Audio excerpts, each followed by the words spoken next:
this little box pops up. You have to click the Got It button. That should clear it out of your way. And then we are ready to rock and roll. So the setup you need is chair on one side, chair on the other side. So the backs of the chair are facing in so that you have something to put your hand on when we're doing some of our balance work, right? And then a third seat of some kind behind that setup so that the chairs are in front of you and to your left and right. And let us begin. So you've got your comfortable upright seat. Remember, when we're doing our seated meditation, attending to your alignment is key, because that's what goes with you as you stand up. Now, the alignment is not only the arrangement of the head, the neck, the spine, the hips, the shoulders, the alignment of it in the relationships, but the quality of relaxing. So as you sit, first you put everything just so, and then you let go of grabbing on and holding on to the structure with muscular tension, because that's what makes people top heavy. The more tension I'm holding on to in my body, the less I'm connecting to the support of the ground. So then it ends up being like we're walking around on top of the ground, and that makes falling over very possible, very likely. Whereas relaxed, it's kind of like a plug plugs into a socket. We're connected to the ground, and everything up here feels lighter and more nimble and more agile. So in that spirit, we start with the seated meditation moment to calibrate body, calibrate the mind and the body. To help with that, the breathing. So in through the nose, holding it for a moment, out through the nose or the mouth. You do that, let's say 10, 12 times. On your own, you can do that for a couple of minutes, maybe 5 minutes.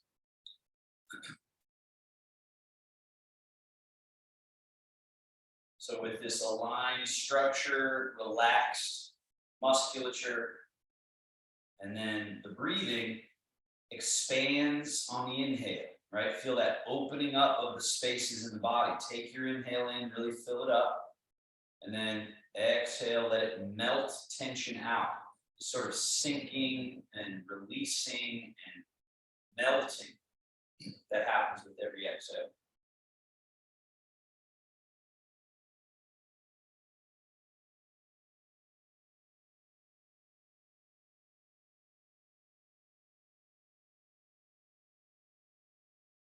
Trying to also increase body awareness, or proprioception, which is your brain's ability. So for these next maybe 8-10 breaths, close your eyes.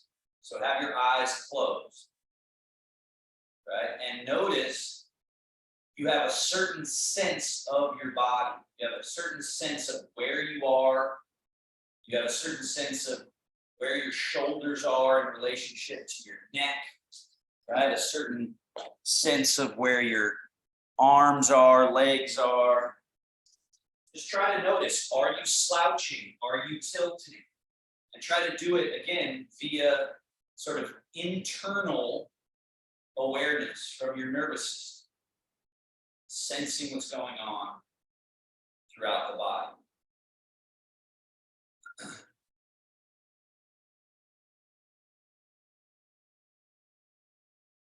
So if you do pay attention to that layer of awareness, this sort of brain reaching out, as if you don't have a visual perception, as literally as if you're blind, let's say, close the eyes, creating that situation.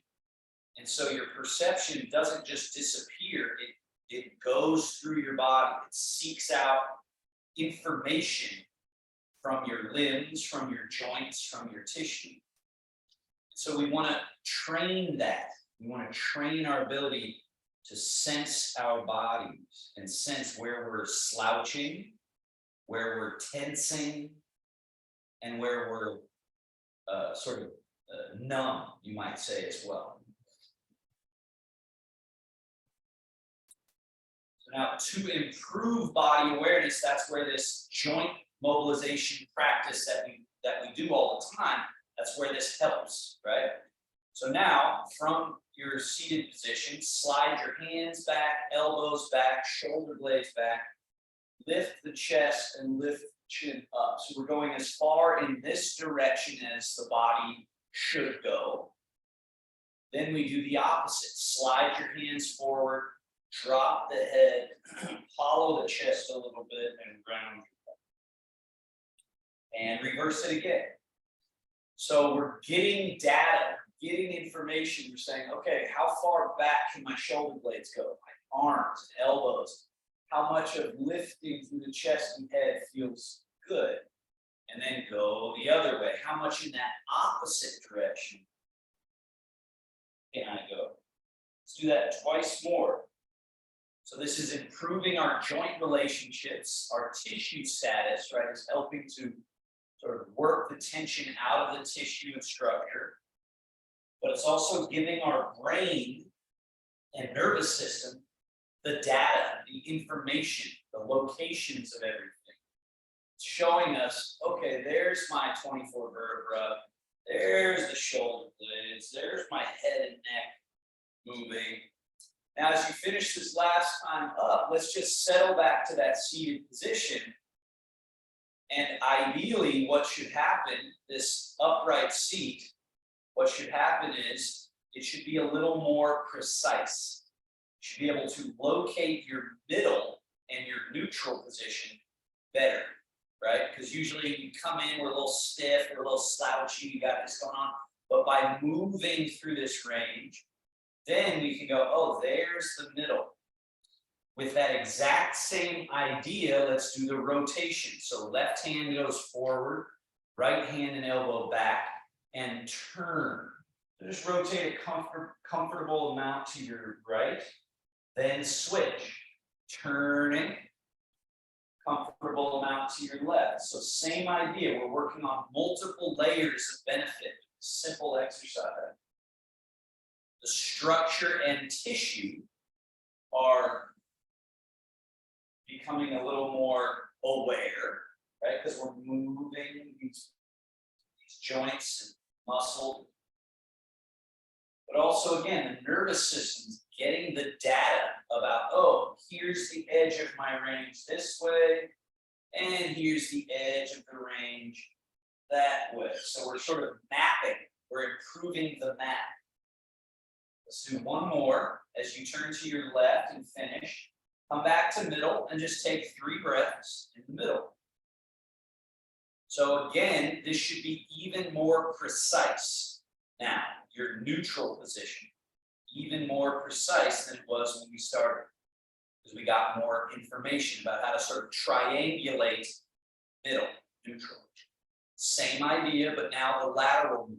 Hang your arms, and we lean to the right. Left wrist floats up. Lean to the left, right wrist floats up. Lean to the right, left wrist floats up. So again, same concept, right? But an area of the map often, this is the one that is least explored for people's bodies. This sideways tipping, because there's really no time sort of in our practical activities of the day that we do this movement. The rotation and the forward and back movement, we often will do it. So that's why this one's really important, because we need this information as well. We need to see sideways, sideways, so we don't get trapped sort of in this narrow path. So feel how you can keep your middle even when leaning. Let's do one more each side. So again, notice as you lean this way and tip, you don't fall out of your chair. Your middle is still intact. And that same middle is intact as you come to this side.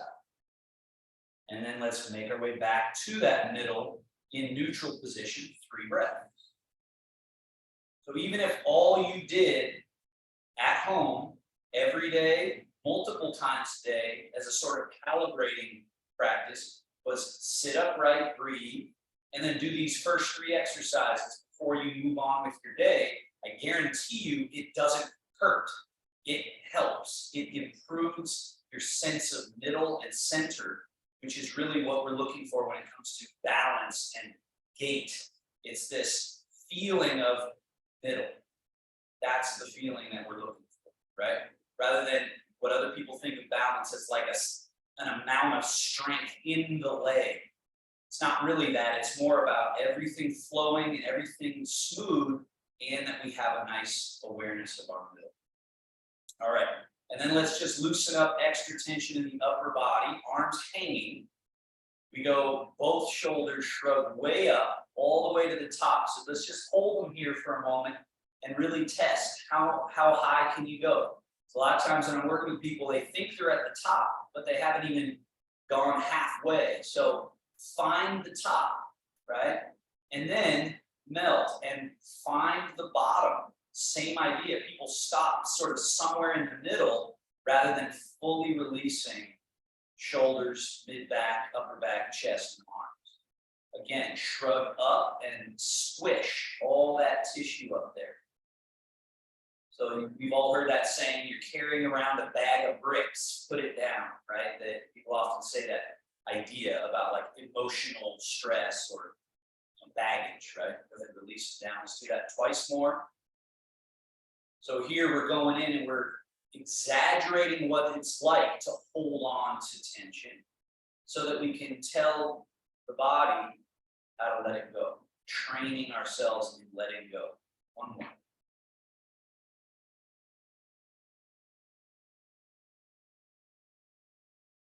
And down. Now, shoulder blades spread apart from each other, and this hollows the chest a little bit. Then we shrug up, stay up as you go back, act like you're cracking a walnut between your shoulder blades, and then slide the shoulder blades down and come back to this totally relaxed place. And then again, forward, up, back, down.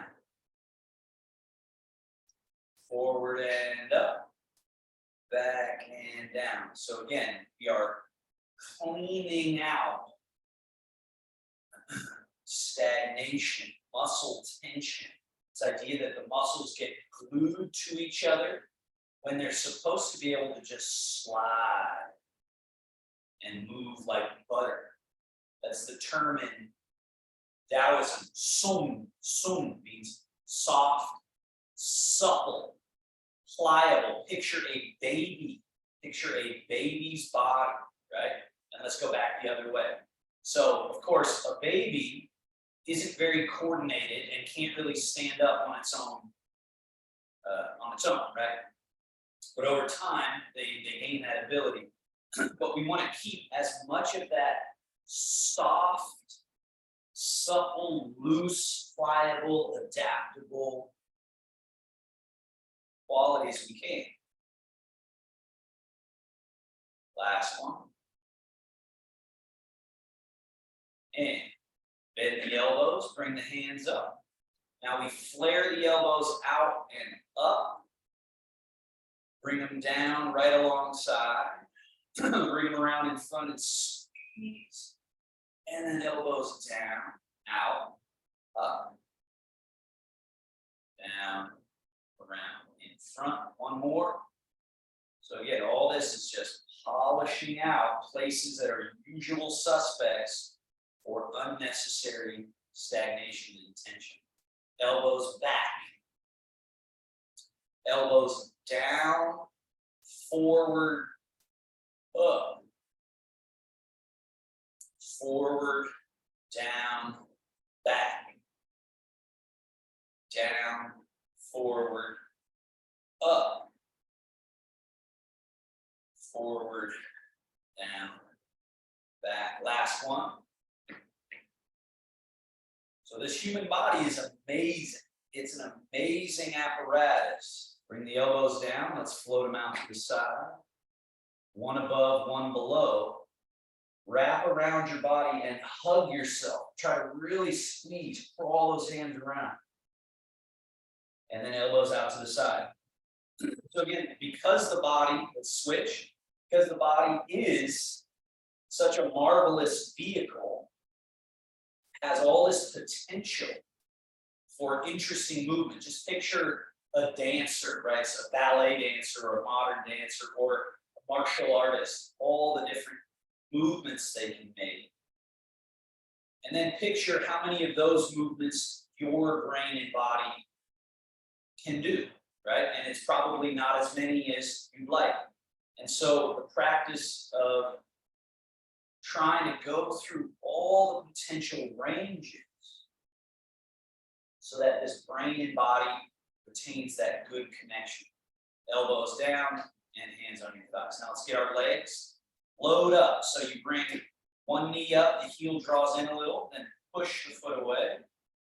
Reload, and then set that foot down. Switch. Load, push, load, down. Repeat.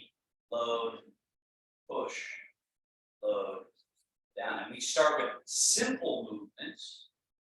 And then Tai Chi and Qigong add complexity to these movements. We got to at least be able to control the basic pushes and pulls, and folds and unfoldings. And foot and ankle work. So float the foot out, point, flex, point, flex. Invert, evert, a little tilt of the foot in and out.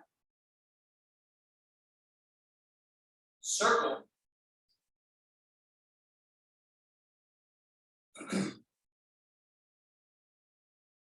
Reverse.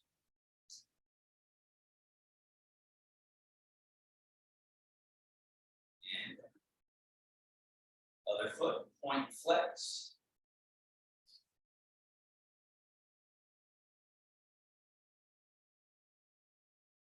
Invert, evert, that little tilt. Circles.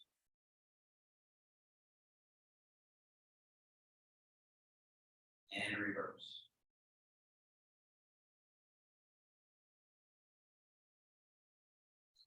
And down. Make sure you scooted to the front edge of your chair. Step your feet a little wider than hip distance, so there's a little extra space here. Lift your toes, stay on the heels, and turn so that your knees and toes point in and you feel internal rotation at your groin area, your hips. Then lift the toes again, turn, and turn out. So now you feel opening through this, what they call the quad, or the groin area. And then turn toes in. Turn toes out. Toes in. And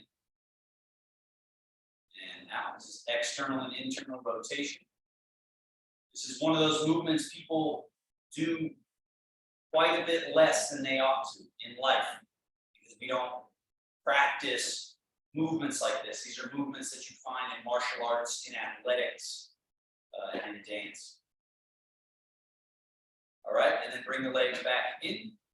Hands are on your thighs. Now the legs stay stable and we fold from the hip crease. And then sit back upright. And then lean a little bit back. From the hips, fold, sit upright, fold. So the power of hip hinging is that when we move from this just one joint that happens to be in our middle area, the whole body changes its relationship to space and gravity in a massive way. But if you think about it, it's just a simple folding and unfolding. So it's a very efficient way to get something done, right? Now we're sitting upright, standing up and sitting down. We use that efficient quality of the hips, back the feet up a little bit. Now notice your body weight is going through the chair into the floor, and your legs are kind of being used, but really they're not. When you fold like this, feel your body weight come out of the chair and pour through your legs. And now that it's going through the legs to the earth, standing up is no problem. So we always need to be connected or rooting to the ground until we learn how to fly, right? We have to have a good quality root. So keep your root as you fold at the hips, sink the butt. You're keeping a rooted quality till your butt hits the chair, and then you're changing. Okay, now I'm using the chair to connect to my root. So it's like being plugged in. We're always plugged in, folding, and standing upright. And then folding, sinking. So at no point are we rushing past, because then we're disconnecting from the earth. So stay connected, stay grounded. Now, let's do a few where you don't sit in the chair, you just fold. Now use this as this idea, oh, I'm sinking down, I gotta get something off the floor. So I'm sitting the butt to get the hands down near the floor, and then standing back up. So this is, I dropped a pen, I dropped my glasses, I dropped something, or there's something on the ground I gotta get. And usually that scares people because they come out over here and they're kind of falling, rather than, oh, disappear the hips back, open up this little space and just sink right through that space, get to the floor, and you come back up. Right? So we have to have this open, and the problem is people don't. It gets closed and we walk around like this all the time. So opening up that space. All right. Now that you're standing, stay standing. And let's move a little bit closer to the right side chair. So this just is within reach. Use it if you have to, especially for level 1 of every exercise. Maybe try not using it. Because if I'm using my chair, I'm either leaning like this sometimes, or I'm holding, I'm grabbing the chair. So what you want is just psychological support from your chair as best as you can. If you need mechanical support, fine, use it. But over time, we want it just to be a psychological thing allowing us to relax. Now, change your weight. Remember this idea of staying rooted, staying grounded. So now ground through just your right leg so that your left foot, you can lift up to your tippy toe. Put the whole foot back down, but stay grounded through the right leg. And now change so that you're grounding through your left leg. Have that left leg be the leg that's plugged in so that now your right leg is free to get to the tippy toe. Put the whole right foot down, and even though it's touching the ground, it's not the grounding leg, but now turn it into the grounding leg. Change your weight. And now that the other foot's free, get to your tippy toe. Put the foot down, change. Get to your tippy toe, put the whole foot down, change. So this is level 1. When you're waiting for your tea kettle, or the microwave, or the oven, or even when you're just maybe watching some television or listening to some music, this is a great practice, finding this internal weight change. Now, level 2, you might need your hand on your chair for this. Get to the tippy toe, and then lift the foot a little bit, right? That causes all kinds of change, and it's very revealing. Change the weight to the right leg. Very important here is get to the tippy toe, disconnect, and then reconnect the foot without any body weight so that the change happens internally. And then you go to the other foot, disconnect, and put the foot back down without any body weight. Change the weight. Tippy toe, lift, lower, shift. Never are you disconnected from being grounded. Right? So So you're always making being connected correctly to your root, to the ground, the primary essential quality. And it sounds simple, but it's really not what people are doing. Let's go level 3.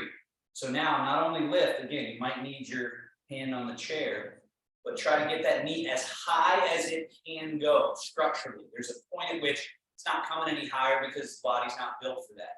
And then bring the foot down, all the way down. Change the weight. Once you've truly rooted through your left leg, then your right knee up. Hold it at the top. Down. Change your weight. This is such an important one. Again, you could just be standing. Right? There's Tai Chi positions that come out of this, but just structurally, functionally, one leg, and then this so empty that it comes all the way up to the top. Back down. Last one.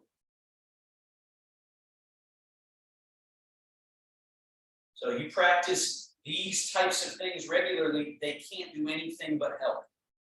As long as you don't fall down, that's why you do it safely. All right, change the weight to the left leg, right foot empty, put the foot out in front. So this is our next set of exercises. So notice when I step out in front, I'm not way out in front.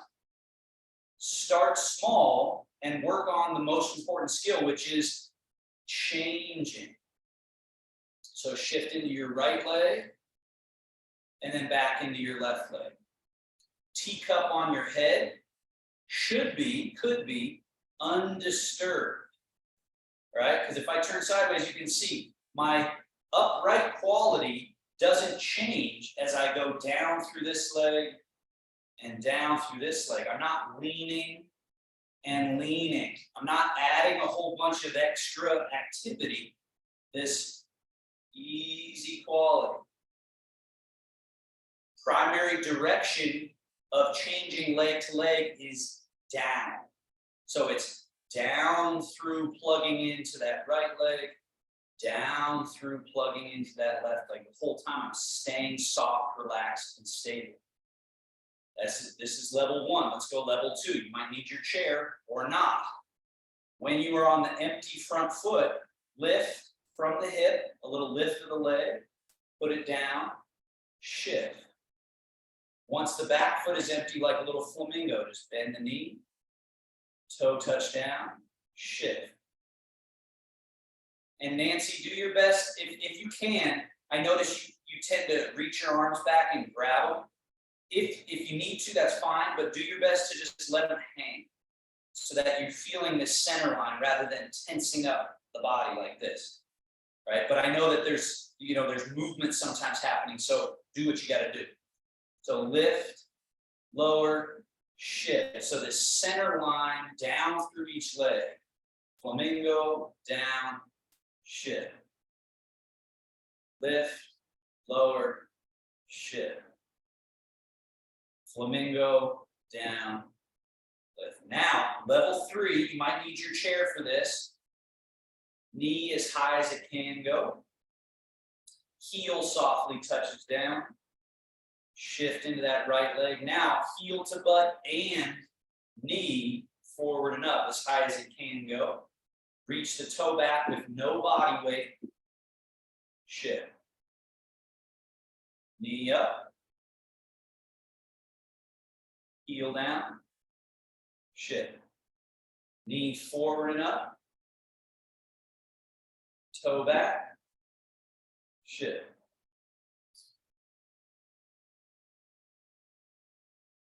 This is level 3.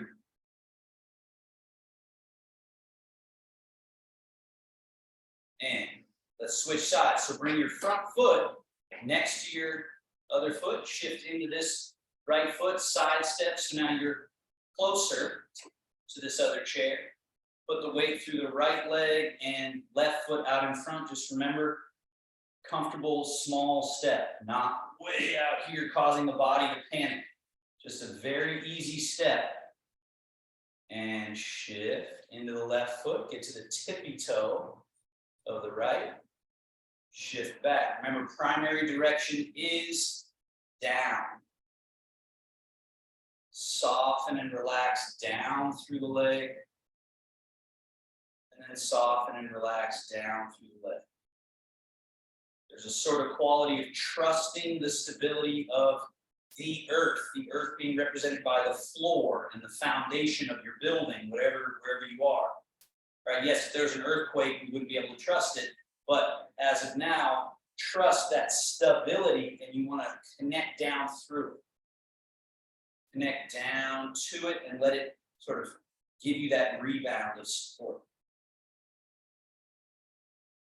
rather than holding ourselves up above it. Let go, right? Now, level 2, you might need hand on chair for this as you lift, lower, shift. So again, this just proves to you how well are you in one leg. Because if you pick this foot up and there's all kinds of discombobulation, that means you probably haven't quite found that quality that we're looking for. Toe down, shift, so you got to wait long enough, feel that connection, and then this should be free. Down, and then shift. Wait long enough, and then this should be free. Just lift, lower, shift. Lift. Because what usually happens is premature lifting, right? People go about 60, 70%, and then they try to pull the leg off, and there's all this discombobulation versus really finding it. And when you find it, it can eventually become instantaneous. Like, now I'm to the earth, and so this is free. And right away to the earth. So it's almost like it's simultaneous, but there's that quality of connecting to the ground. So speed can come after you find this quality that we're looking for. Now, knee up. Putting it down without any weight in it, then shift, wait until it's free, and then up and back without any weight. Shift. Up, down, shift. Forward and up. Back, shift. Relax. Janet, notice what your arms are doing. You're kind of holding them like this. Try to let them go. Because this represents tension throughout the whole body. When you release, you find your middle.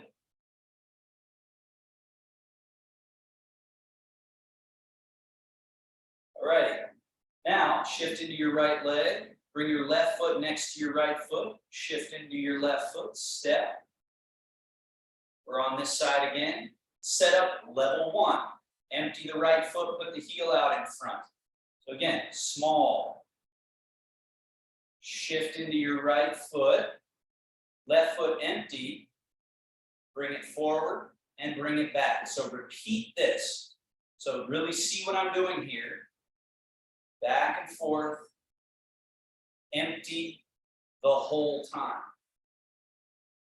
Forcing you to truly be in one leg. Now, put the left foot in front, then shift into it. Be on the tippy toes, and then shift back. Now bring this left foot back, tippy toe. Shift back. 1 second, someone just came in here. Okay. So again, we've got shift. Now we're rooted. We step. Then we shift. And now we're rooted. Shift back. Empty foot. Swings back. It stays empty. Shift. Shift. Wait for it to truly change. Then step the foot. Shift. Shift back, wait for it, wait for it, wait for it. Then when it's free, you'll know it floats like a feather. Foot floats like a feather. Let's go level 2 now. Hand on chair as needed. From the hip, lift, lower, shift. Now we're going to repeat something here, so watch closely. I pick up the foot bring it up and over an imaginary obstacle and put the heel down in front. And then I reverse that. The foot comes up, bend, and push the foot behind, find the floor. Up over something. So there's no gamble here. I'm not gambling by throwing the leg. I'm floating an empty foot and finding safe ground. Floating an empty foot, finding safe ground without ever losing my groundedness. One more. Now, step forward. And then shift. Shift. Now, once you're in that left leg, now just a little flamingo lift. Just pick up that back foot. Put the toe back down. Now we'll flow the exercise. Shift. Front leg. Lift. Tuck. Reach it back, shift back. Front leg from the hip, lift, lower. Now, teacup sitting on the head, no spilling. Shift. Wait for it to be truly empty so you can step without spilling the teacup. Shift. Flamingo, down, shift back. Lift, tuck, reach. Shift. So the key is one leg full, then switching to this other leg full, stepping. Now this leg full, and then this leg full. Just this simple breakthrough changes your ability to safely move through space. Find it.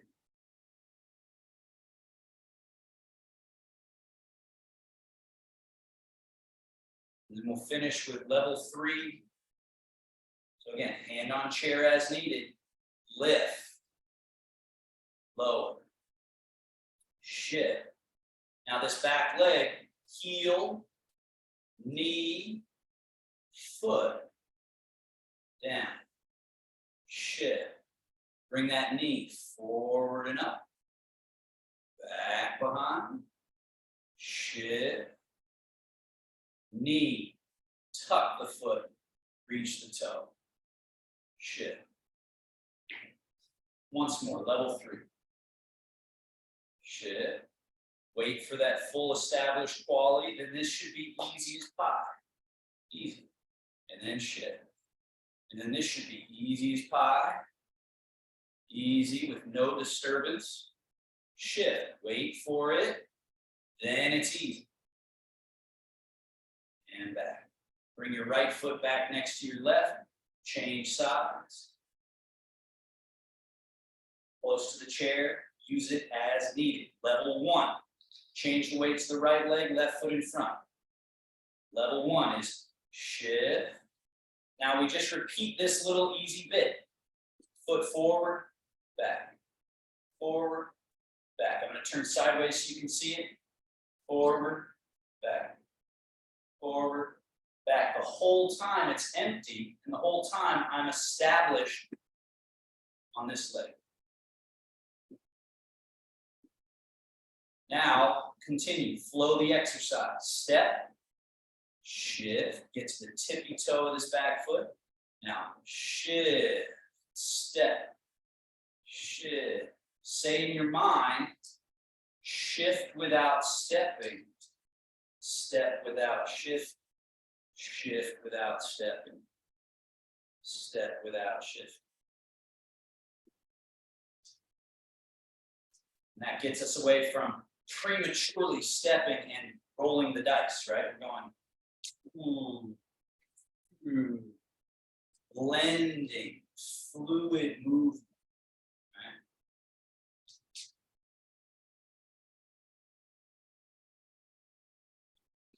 Level 2, from the hip, lift, lower. That's just proof of concept. Are you in one leg? Shift. Now stepping over and back a few times just to get this movement. So I'll turn sideways so you can see it. Back, up over an imaginary obstacle. Forward and back. Forward and back.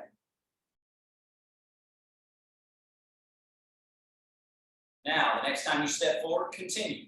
shift. This back foot like a flamingo. Lift, down, shift back. Up, tuck, reach back, shift back. Single leg lift, lower, shift. Up and over, shift. Flamingo, shift.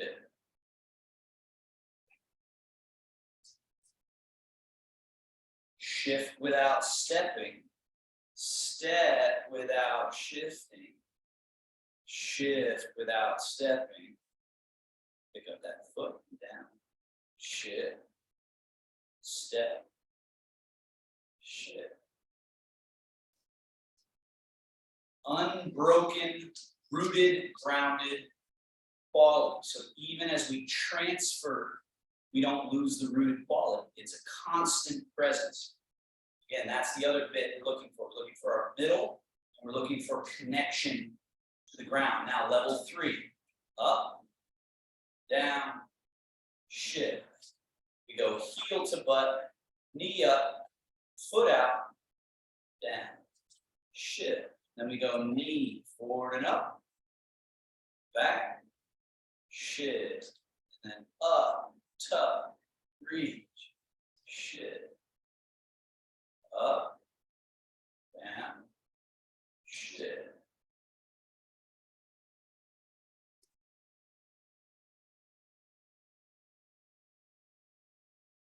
Find that middle, trust in relaxation, trust that relaxed quality.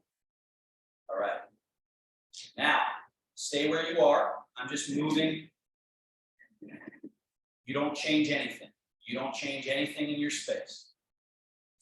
Now, move to the left side of your space and then turn and face across. The chairs should be to your left. They're there for your safety. Level 1 walking forward and back. So put the weight into your right leg, left foot, small step. So let's do small steps so you can really work on shift without stepping, step without shift. Shift, step, shift, step. So at no point are you just rolling the dice hoping that the step is going to work. You're sure of it because you're prioritizing. Let's go backwards, shift into that back leg. Your empty foot, you find the floor with an empty foot. You don't just throw it a full foot back there.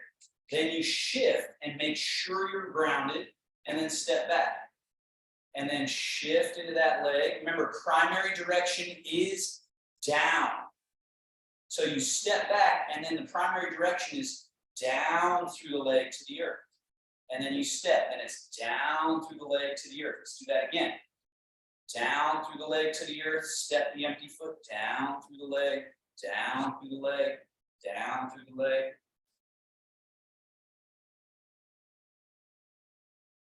And reversing when you get there.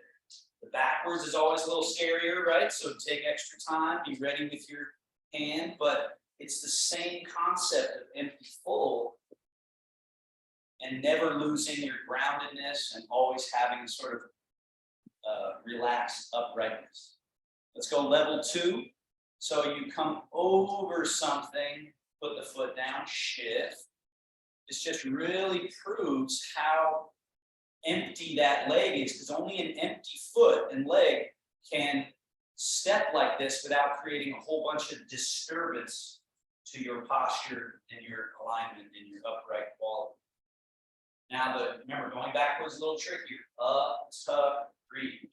Shift without stepping. Wait until you're rooted. Step an empty foot. Shift. Step an empty foot. Shift. It's a great job, everybody. Okay. All right, we won't do a level 3 on that today because we're going to go right into our side steps. So now, be at the left side of your space, facing forward. Body weight into your left leg, right foot out, in, out, in. Keep doing that. Out, in. And remember, I'm not putting my weight putting my weight and keeping this foot empty. And so notice the speed. If it's empty, you should be able to, at first it's maybe slow, but pretty quick because it's floating. It's a feather. This is constant and stable. This is free. Now put that right foot out. Change the weight. Feel the right leg become full, left empty, and then change back. Notice that when I do it, there's no leaning. I'm not leaning from up top.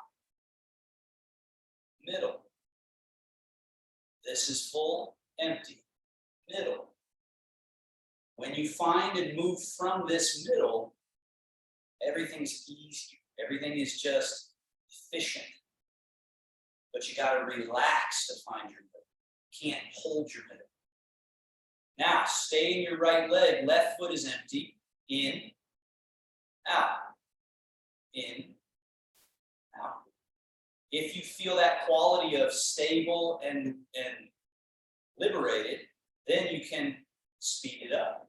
Right? And this just shows you how softness can become swiftness. Swiftness, right? Now bring that foot in, keep it in. This might be the most important one. Feet touching if possible. Change the weight of your left leg. Check. Can you swivel with an empty right leg? And then change. Can you swivel? And then change. Loose. So finding this mechanism of the groin, hips, low back, and belly area are middle, where this change, right? So I'm just right in place, but I'm creating all this interesting movement inside.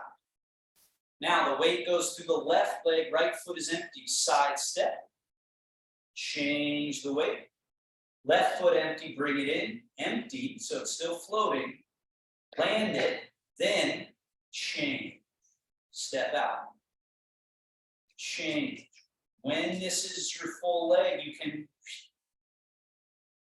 The better you get at truly rooting here, you can just float that foot, shift and bring it in. So there's almost a instantaneous change that becomes available when you stay connected to the ground. Other way, out, change, in, change out, change in. How's your teacup?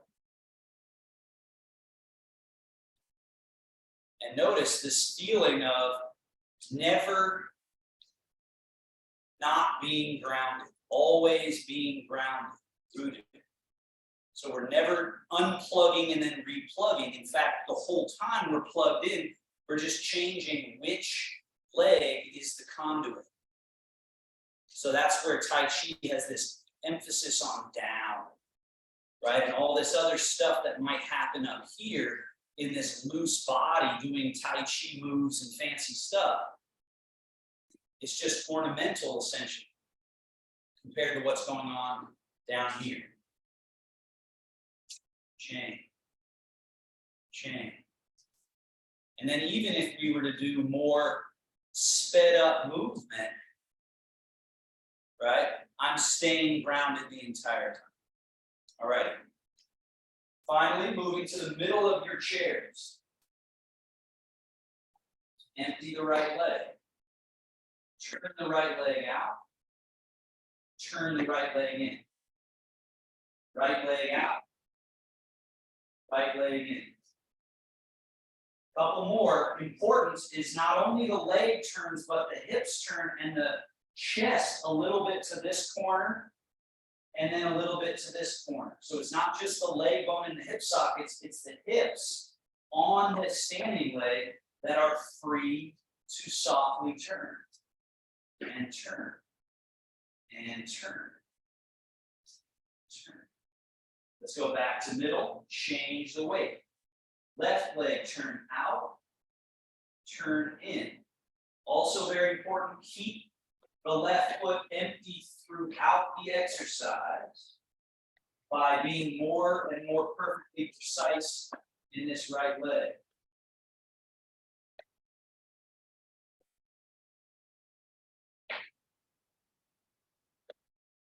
and neutral.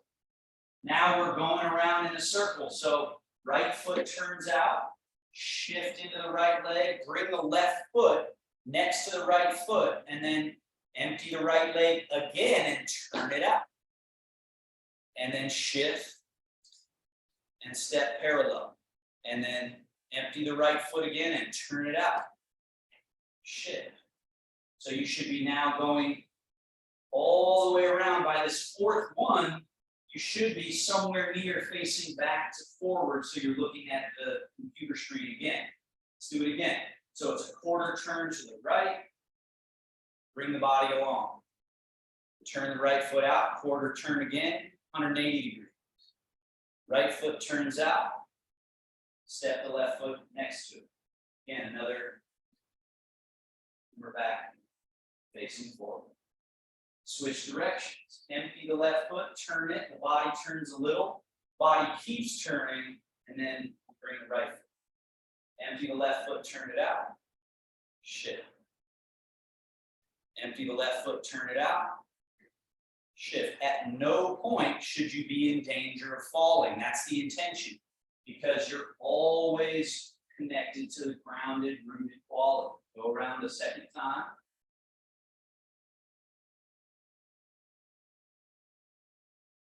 And please don't underestimate the importance of these basic practices. We might think, now I got to walk from here to somewhere really far away in order to improve my walking or my gait. But it's these essential abilities here that allow you to do that correctly. Now, right foot empty. Instead of turning out, turn it in. Shift into the right leg, bring the left foot to match it, and then empty the right foot again and turn the right foot in, and the body turns a little. Shift into the right foot, bring the left foot to match, empty the right foot, turn it in, the body turns a little. Shift, bring the left foot to match. Do it once more or twice more, and you should be back to where we started in general. We're going to go around twice. So internal, and then shift. Internal, and then shift. Remember your upright alignment. Remember your teacup. Remember this feeling of one full, one empty. Not being double weighted. Remember that underlying stillness. We're going to go the other way once you've gotten there. We pigeon toe left. Chain. Pigeon toe. Chain. Pigeon toe. Chain.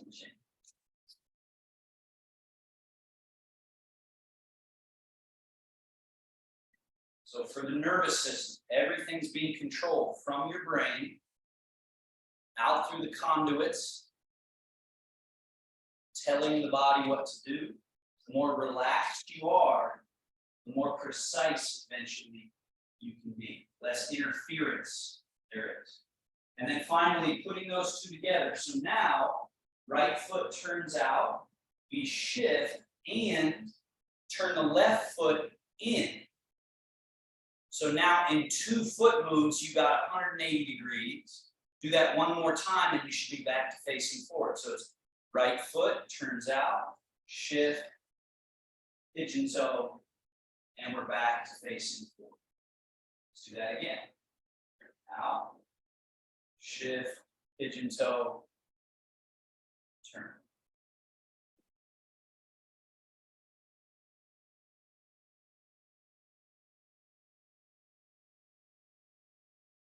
And finally going the other way, left foot turning out. Shift. There should be no feeling of gambling, rolling the dice and hoping for the best, which is what I see a lot in people as they move. It's like throwing the foot and hoping it lands there. No, it should be empty, and then you step it and it lands empty, and you know where it is, and then you put the weight into it, and you know that this foot's free to then turn out. So then you're putting the weight there, and this one's free, rather than hope, right? Because it's in those hopeful moments that we're putting ourselves at risk. So Tai Chi, never disconnecting from that grounded quality. All right, and find your chair. Have a seat in that chair. Step the legs somewhat wide so we have our quad open. Hands together. Rub the palms. Then rub the back of one hand. Rub the palms and the back of that other hand. And the palms. And then we go right for the quad. So the groin area on either side of the genital area, the inguinal crease, right? That area can be stagnant and eventually it needs to be open, right?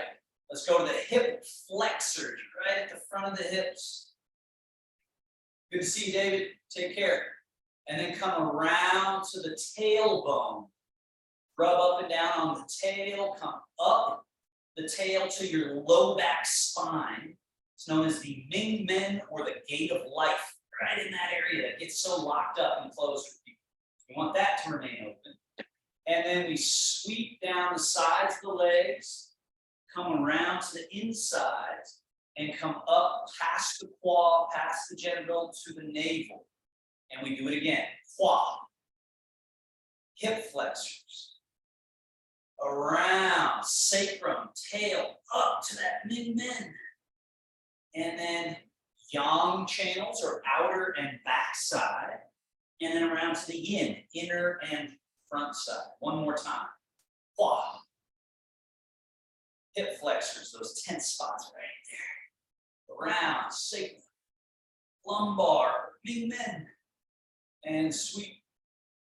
Clearing the channels. It's like a reset. And then lastly, left hand goes up the outer right arm all the way to the shoulder. Turn that right palm up and come down inside of the arm. Repeat on the same arm 5 times. Up the outer, down the inner. Up the outer, down the inner. Up and up and one more. Switch. Up and up. Think of this like the reset. Just resetting the natural flow.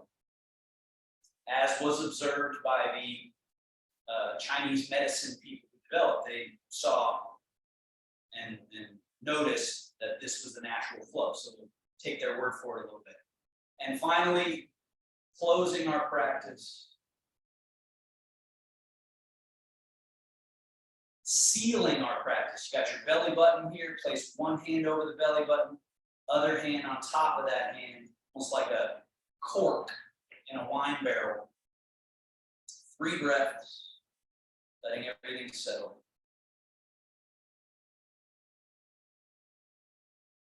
And the more awareness we have of our middle and how it is the middle of where everything in the body connects, the more our movement becomes graceful, efficient, easy. All right, so keep that as you go through your day. Consider full and empty and moving from your middle and relaxing wherever possible. All right, thank you. Have a wonderful rest of your day. If there are any questions, feel free to unmute yourself. And just again, a reminder that the classes are paid for by PD Active, so you don't pay me, but they would love it if you were able to find some time, some resources to donate to PD Active to keep the reservoir full so as to keep classes coming, right? So there's like a loop they're trying to create here. So as best you can. Thank you. Yes, I have a